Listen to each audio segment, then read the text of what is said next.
Before I started the Bread Habit series, I only ever used a bag of dry active yeast.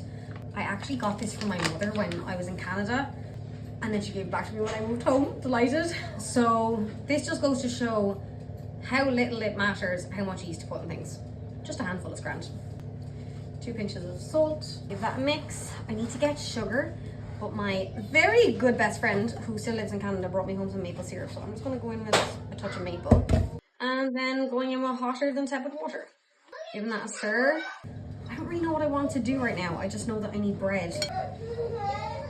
I have a half of a backup loaf in the freezer just in case I don't have bread ever for like school time.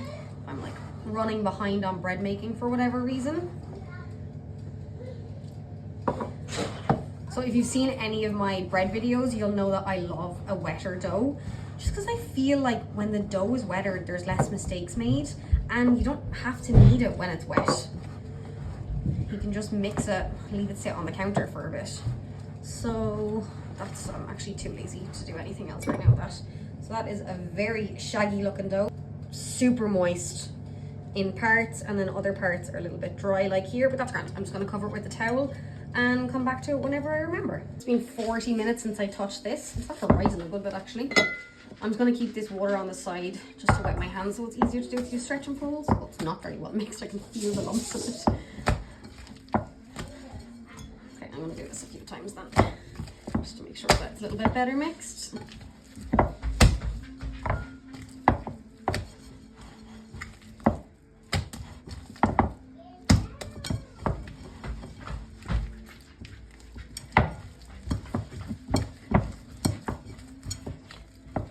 And that's it. I'll leave that for another bit. That was just under a half an hour, and I'm gonna go in with another stretch and fold. I'm just gonna do 4 sets, meaning 4 times. And that's it. Cover and that's it for another bit. That ended up being just over 2 hours, not because I meant it to, but just because it did. But it's after rising quite a lot. Oh, I don't know if I want flour or not actually. Let's see. Oh my gosh, look at that. Oh, it's so soft. Okay, so I'm actually just going to knead that a little, or knock it back I suppose for a second, and flour my hands. The dough itself, the countertop doesn't need to be floured, but my hands do just because it's a little sticky. So I'm just going to get my hands, and move the dough in a circle kind of, just to get a nice shape on it. Do that movement a few times and the end of it should gather. Okay, so that's not perfect. It's kind of split on the top there, but that's grand. I'm just going to put it on some parchment paper, let it sit here to double in size one last time, and then bake it up. And I'm actually just going to get all this flour that I didn't end up using and just put it on top. I don't have a Dutch oven, but I do have a metal pot here. So I'm going to cook it like you would a sourdough loaf. So I just cut the parchment paper here as well, just so it has a bit of 2 lips on it. And I'm just going to try to put that in. Well, that was a disaster. That's okay. That was lucky. Okay, and then lid on and throw it into the oven.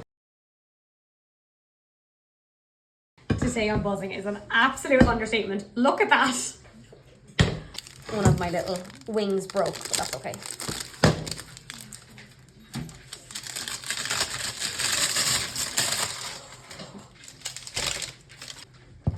Hollow, fab. Look at that. Oh my god. Wow. Insane.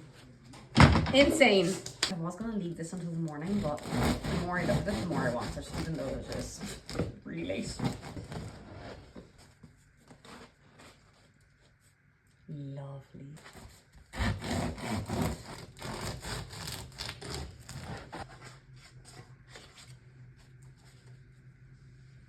Oh my god.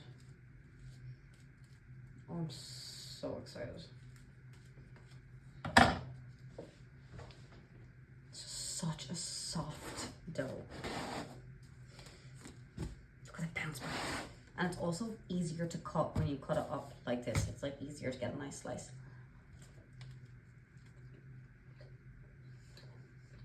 Of course, it's amazing. Can't imagine how much better this would have been as well if I had put ice cubes underneath the parchment paper, but I don't have ice cubes, so. And also if I had a Dutch oven, because it holds more heat than the metal pot would, but still, fantastic bread. See, you don't need much, lads, to make good bread.